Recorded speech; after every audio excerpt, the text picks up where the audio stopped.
पद से हटाया। यहाँ षड्यंत्र किया जा रहा है महिलाओं के खिलाफ। कर्मचारी हमारा दिन भी कहा था गुंडागर्दी करी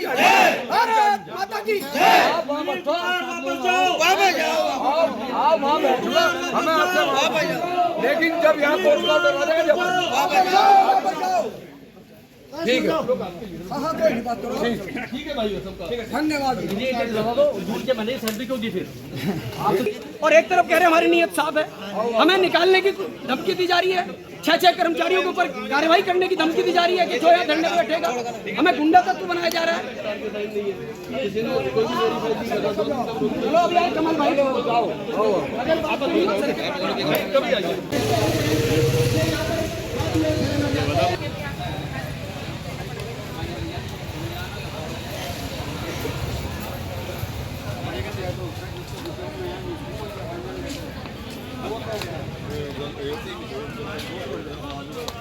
हम संवैधानिक रूप से हमारी लाशों पे आपको आ जाइए, आप ये धरना प्रदर्शन में जाके सही बात है। हाँ कोर्ट पहले तो आपको अपने विभाग में जाना चाहिए।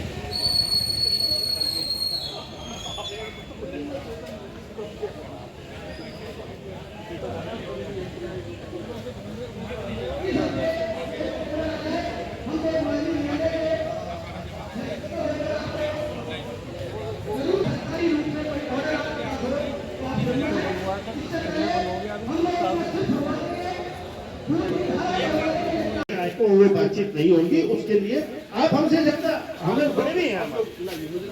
एक मिनट मुझे दो, एक मिनट अब आप एक मिनट बोले भाइयों, जो गुरुकुल कांगड़ी विश्वविद्यालय जो कि हमारा देश विदेश में और उसके लिए जाना जाता है, कोई बात नहीं, मैं ऐसे ही बोल देता हूँ। जो हमारा विश्वविद्यालय विश्व शांति और अनुशासन, उसके लिए हमारी भारतीय ज्ञान परंपरा के लिए जाना जाता है। हम ये चाहते हैं कि आजकल एडमिशन हो रहे हैं और बहुत सारे आप सभी जानते हैं, इन सब लोगों को अच्छे से नॉलेज है कि हमारी तनख्वाह भी हर महीने यहाँ से डिटेल बन के जाता है और वहाँ से आता है। 1 महीना अपने फ़ोन पे बना के भेजी, अब आगे का 3 महीने का बजट जाना है। बहुत सारे ऐसे कार्य हैं जो थोड़े बाद जो वहाँ पे बैठ के भी हो सकते हैं। नहीं, सब नहीं हो पा रहे। बोलने दीजिए, नहीं हमको पूरा हम सब परिवार के लोग हैं, आप अपनी लड़ाई लड़िए, लेकिन शांतिपूर्वक। दूसरे बंदों से बातचीत हो गई, उन्होंने कहा कि हम लोग सुनेंगे, आप लोग बातें करते रहो और डायलॉग बीच में बंद नहीं होनी चाहिए। आप लोग 5 आदमी आइए, कोई रास्ता उस डायरेक्शन में ले जाइए, क्योंकि आप लोग भी इतने दिनों हम यहाँ सर हम 36 पत्रकार बंधुओं का सामने कहने चाहिए। 8 लोग आए थे, टीचर और विधायक जी थे और हम भी थे। हमने कहा था सुनील कुमार जी गलत हुआ, सुनील कुमार को वापस कर दो, मैडम को भी वापस कर दो। हम तैयार थे, हम तैयार थे, तो सुनील जी हमने कहा उधर मगर सुनील कुमार जी गलत हुआ तो सुनील कुमार को वापस कर दो, मैडम को वापस कर दो। लेकिन ये भूमि बेचने के और ये षड्यंत्र किया जा रहा गुरुकुल कांगड़ी के लिए, ये यहाँ के कुछ प्रोफेसर मिले हुए हैं जो रेगुलर रजिस्ट्रार हैं और बीओम ने जो है उनको आदेशित किया कि आप आगे भी काम करते रहेंगे। उनका कुछ समय बचा है, मेरे ख्याल कुछ 1 आध साल बचा हुआ है, तो वो अपना शायद संभवतः ऑफिस में गए थे अपना कार्य निपटाने के लिए।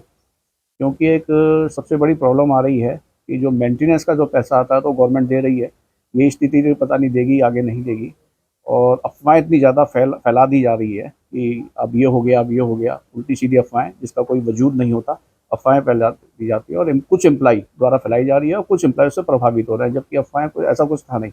हाँ, ये जरूर है कि सेल्फ फाइनेंस के जो कोर्स हैं जिसके लिए सब लोग सोच रहे थे कि भाई इनका भी अच्छा, जैसे सेल्फ फाइनेंस में तो आप जानते ही हैं कि अगर एडमिशन हो गए पैसा आएगा, तो वही पैसा एक सैलरी के रूप में भी सेल्फ फाइनेंस में कार्यरत हमारे शिक्षक और शिक्षित कर्मचारियों को जाता है। तो सेल्फ फाइनेंस के कोर्स में थोड़ा सा ऐसा लग रहा है कि बच्चे कुछ एडमिशन कैंसिल ना करा दें। वैसे भी एडमिशन की एक डेट हमने बढ़ाई है 31 तक, तो चूँकि कुछ लोगों ने कहने को तो धरना है वो कि हम 5 लोग बैठेंगे, लेकिन जाके सारे ताले लगा रहे हैं। वहाँ से फ़ोन आते हैं कि हमें ज़बरदस्ती उठा रहे हैं, इन्हीं के हमारे एम्प्लॉई जो हैं वो एक बताते हैं कि फ़ोन आ रहे हैं, ज़बरदस्ती उठा रहे हैं। लेकिन कई लोग जो है नहीं चाहते हैं कि कुछ तरह की इस तरह की घटना हाथापाई हो, पास में गाली गलौज हो। तो मेरे ख्याल मुझे पता चला है कि आप लोग भी वहाँ पर रहे हैं, असली स्थिति तो आपने वहाँ पर देखी होगी। और मेरी तरफ से तो अभी भी यही सबसे अपेक्षा है कि भाई सब लोग अपनी मूल धारा में आते हुए विश्वविद्यालय को बढ़ाएं, अपना कार्य करें। तो सर क्या कर्मचारी हैं जिनकी वजह से पूरा माहौल खराब हो रहा है? ऐसे कुछ हैं कर्मचारी, लेकिन अपने अब उनका नाम उजागर करना मेरे ख्याल ठीक नहीं है, क्योंकि ये लोकतंत्र का अनुशासन भी होता है और लोकतांत्रिक तरीके से अगर ये लोग करते तो कोई बात नहीं थी। अभी भी मेरी तो अपील यही है आपके प्रेस के मीडिया के माध्यम से कि वो लोग अपना विश्वविद्यालय को पहले विश्वविद्यालय देखें, फिर अपने हित देखें, और अगर विश्वविद्यालय का इस तरह से मतलब एक तरह से आप अपहरण कर लेना वो क्या ठीक है, वो खुद ही सोचे, आप अपना आत्मचिंतन करें। मैं समझता हूँ उनका कहना ये है कि बात होती है, बात होने के बाद इन चीज़ों पर सहमति, तो ये आधी चीज़ें लागू होती हैं, आधी होती नहीं। तनख्वाह रोकी जाती है, उसमें कहा जाता है 6 कर्मचारियों की तनख्वाह रोक दो, बाकी सबकी जारी कर दो। इस तरह से माहौल तो और बिगड़ रहा है ना। देखिए, फाइनेंस का मैटर है, फाइनेंस का मैटर होता है, जब सैलरी जाती है तो सत्यापित होती है। ऑफिस आपने देखा होगा, रजिस्ट्रार ऑफिस बंद है, उसमें रजिस्ट्रार के भी साइन होते हैं। इस बार जुलाई का जो वेतन जाना तो जो अगस्त में दे जाता है वो आज तक सत्यापित नहीं हुआ। फिर मैंने जो है चूँकि उनको कह दिया था, एक बार मैं गया था बीच में, मैंने कहा आपकी सैलरी टाइम भी पहुंच जाएगी। मैंने बड़ी कोशिश करी सत्यापित करने की, डिप्टी रजिस्ट्रार को फ़ोन भी किया कि वो आ जाए और सत्यापित कर दें, लेकिन वो भी शायद उन्होंने अपना समर्थन व्यक्त किया। उन्होंने कहा कि मैं कहीं मेडिकल फैमिली प्रॉब्लम है उसमें हूँ। तो फिर हमने यही उसमें निकाला है फाइनेंस ऑफिसर से बात करके, जो जून माह का जिसका सैलरी गई थी एज इट इज़ वही सैलरी भेज दी। अभी तक जुलाई की सैलरी नहीं भेजी है। वो तो एक तरह से समझिए जून माह का उनके पास अगाउस आ गया है, अभी तो सैलरी वेरीफाई नहीं हुई है, बन के ही नहीं आई है। जैसे अब यहीं पर कई जगह रजिस्टर में साइन ही नहीं है, कहाँ से बन के आती है? फाइनेंस का मैटर है, फाइनेंस का एक पैसा भी और भारत सरकार का पैसा है, तो इस तरह से तो नहीं किया सकता भाई। जो लोग नहीं आ रहे हैं वो छुट्टी लें, कुछ ले, आगे देखेंगे क्या करेंगे। लेकिन फिलहाल सैलरी का ये कहना कि सैलरी हमने रोकी, ऐसा कुछ नहीं था। आप सबसे पता करिए, इन्हीं रजिस्ट्रार के थ्रू जिनको आज घुसने नहीं सर दिया गया है, इन्हीं रजिस्ट्रार के साइन है और उसी से सैलरी गई है, सबके खातों में पहुंची है। और दूसरी चीज़ में आप जो कह रहे थे कि आती है कई चीज़ें नहीं मानते, जो डिमांड इनकी है वो 2 डिमांड है इनकी, दोनों। एक डिमांड जो है 2023 को लेकर के है। 2023 आप भी जानते हैं, वो भी जानते हैं, हम भी जानते हैं कि एक मुकदमा उसमें कोर्ट में पड़ा हुआ है, विचाराधीन है। कोर्ट से भी कोई डिसीजन तो कोर्ट का डिसीजन आएगा, वो मानने हमें भी होगा, उन्हें भी होगा। दूसरा या भारत सरकार कर सकती है। अब यहाँ से कहें कि हम उसको 2023 लागू कर दें, वो कैसे कर सकते हैं? 2023 अगर जिस भी रूप में होगा वो भारत सरकार करे या माननीय न्यायालय, उच्च न्यायालय करे, वहाँ दोनों जगह विचाराधीन है। तो जितनी ताकत ये यहाँ लगा रहे हैं वहाँ लगाएं, अपना जो भी होगा उसका निर्णय का पालन करें। टकराव की स्थिति कब समाप्त होगी? टकराव की हमारी तरफ से टकराव की विश्वविद्यालय प्रशासन की ओर से टकराव की कोई स्थिति नहीं है। अब ये कहते हैं कि स्पॉन्सरिंग बॉडी के कुछ सदस्य हैं, हम उनसे बात नहीं करेंगे। मैंने उनको प्रस्ताव दिया, स्पॉन्सरिंग बॉडी 3 प्रतिनिधि सभाएं, आप 3 प्रतिनिधि सभाओं को, मैंने पहले भी 24 तारीख को भी उनके पास एक प्रस्ताव भेजा था कि आप लोग जो है दिल्ली जाओ, यूनिवर्सिटी से गाड़ी में लेकर 5 लोग जाओ, 5 शिक्षक, 5 कर्मचारी, आप उन्हें बताओ, या तो उनकी बात समझ लो या आप भी बता लो। जो गलतफहमी है उनसे बैठ के दूर कर लो, और अगर जो सही है उनसे बात कर लो। लेकिन उनका कहना यह है कि नहीं, हम तो इन्हीं लोगों से बात करेंगे, इनसे बात नहीं करेंगे। अब वो वहाँ के अध्यक्ष सचिव हैं, वो लोग स्पॉन्सरिंग बॉडी के, तो बात तो वही करेंगे ना, मैं तो नहीं कर सकता। तो ये समाधान की तरफ नहीं बढ़ रहे, तो क्या लग रहा है कि इनकी समस्या नहीं है, ये राजनीतिक रूप से मोटिवेटेड है? राजनीतिक मूड से इसलिए आप देख सकते हैं कि अगर आपके पास कहीं से फोटो हो नहीं हो तो मैं दे दूंगा।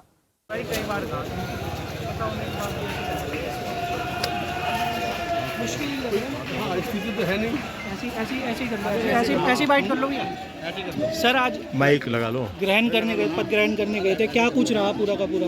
देखिए, पद मैंने छोड़ा नहीं है जी। मुझे जब ये 2 तारीख को घटना हुई थी, उसके बाद जो हमारी पूर्व कुलपति ने मुझे पत्र दिया था, इस घटना के बाद, क्योंकि हमारे गेस्ट हाउस में जो board of management, finance committee और उसमें सभा के भी मेंबर थे और उनमें काफ़ी मारपीट हुई।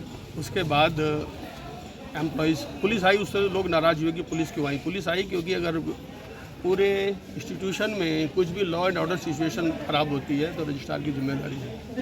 तो उनको भी सेफली निकाला, उसमें एजिटेटेड हुए और मैडम पे जो भी प्रेशर रहा और उन्होंने मुझे लेटर दे दिया, जो उनका अधिकार नहीं है। इससे पहले भी जो बात करते हैं, जो पत्र दिया था, उसके बाद 2 साल बाद सबकी रिपोर्ट, गवर्नमेंट की रिपोर्ट, मिनिस्ट्री और इवन कोर्ट में भी आया कि रजिस्ट्रार को ऐसे नहीं निकाला जाता, क्योंकि रजिस्ट्रार को रिलीव करने का अधिकार, अपॉइंट करने का अधिकार बोर्ड ऑफ मैनेजमेंट को है। उन्होंने पत्र दिया, मेरी बात हुई कि बोले मैं बहुत प्रेशर में हूँ, मुझ पर प्रेशर था और यहाँ माहौल काम करने लायक नहीं है, ठीक है, बेटर है, आप चले जाना चाहिए। उसके बाद जब पता लगा तो जो नए चांसलर थे, जो कि 2 महीने पहले ही बना दिए थे, और हमने इस संबंध में जो हमारे साथी लोग कह रहे हैं कि चांसलर असंवैधानिक तरीके से असंवैधानिक तरीके से बने तो मैंने अपनी तरफ से शिक्षा मंत्रालय भारत सरकार को पत्र लिखे। हमारी माननीय कुलपति थी, उन्होंने भी लिखे होंगे।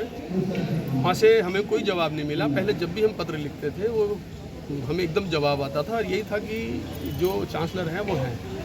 वैसे भी हर 3 महीने में विश्वविद्यालय की रिपोर्ट जाती है, कौन कुलपति है, कौन कुलाधिपति है, कौन रजिस्ट्रार है, कौन फाइनेंस ऑफिसर है, कौन सा परमानेंट है, कौन टेम्परेरी है, हर 3 महीने में रिपोर्ट जाती है। ये हमारे जो से जुड़े हुए हैं उन लोगों को पता है। तो पद कभी कोई खाली नहीं होता।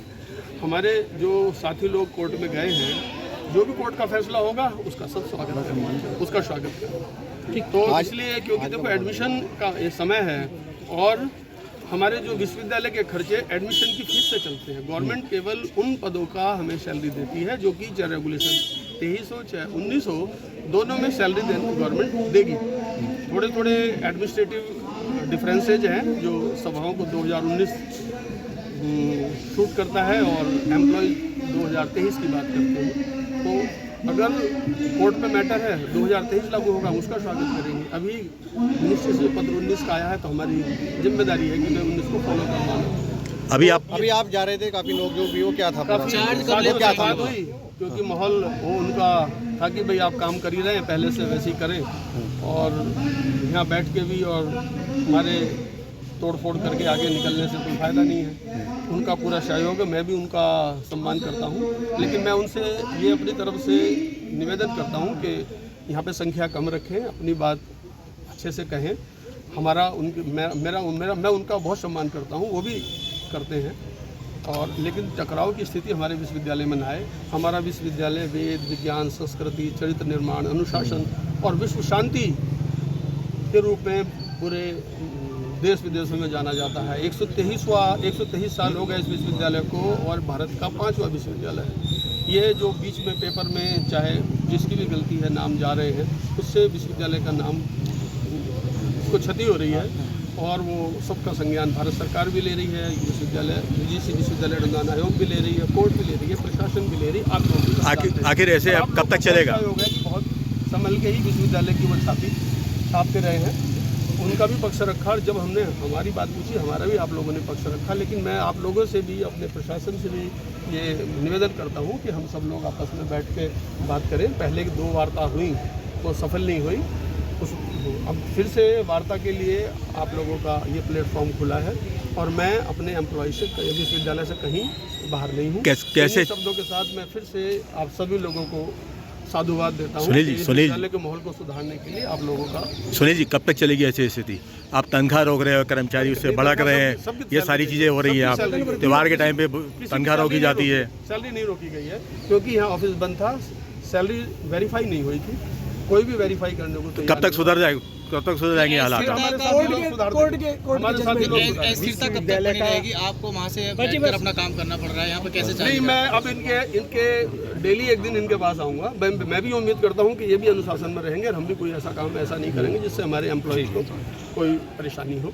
और मैं यही मतलब ओम जो हमारा गायत्री या उससे मैं प्रार्थना करता हूँ ईश्वर से कि विश्वविद्यालय अच्छा हो और बहुत जल्दी इसकी जो गरिमा है बनी रहे और आगे बढ़े। धरना समाप्त कराने के लिए क्या प्रयास किए जा रहे हैं? धरना प्रयास करने के लिए मैंने आप लोगों से अपील करी है कि 5-6 लोग आ जाएं, सीनेट हॉल में बैठे चाहे उस वाले भवन में बैठे।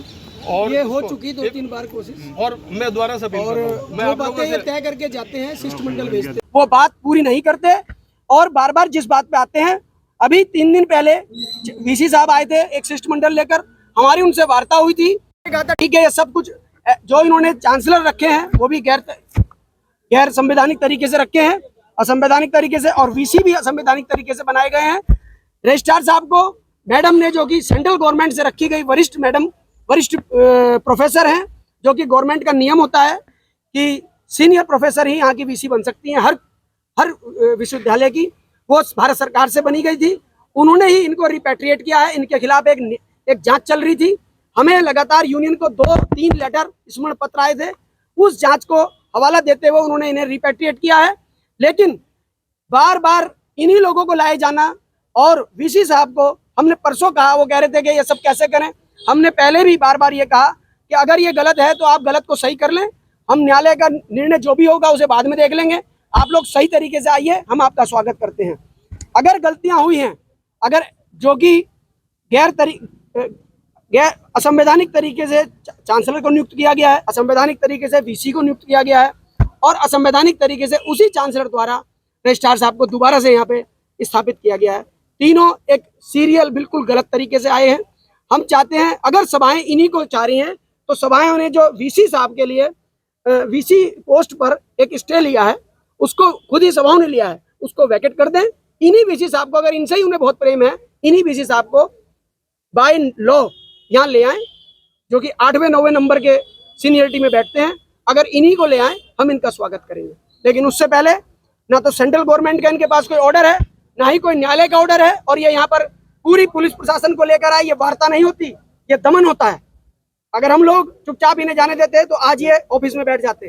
साथियों, हम लोग गांधीवादी तरीके से, अहिंसात्मक तरीके से अपना आंदोलन शांतिपूर्वक तरीके से चला रहे हैं, जो कि हमारा मौलिक अधिकार है।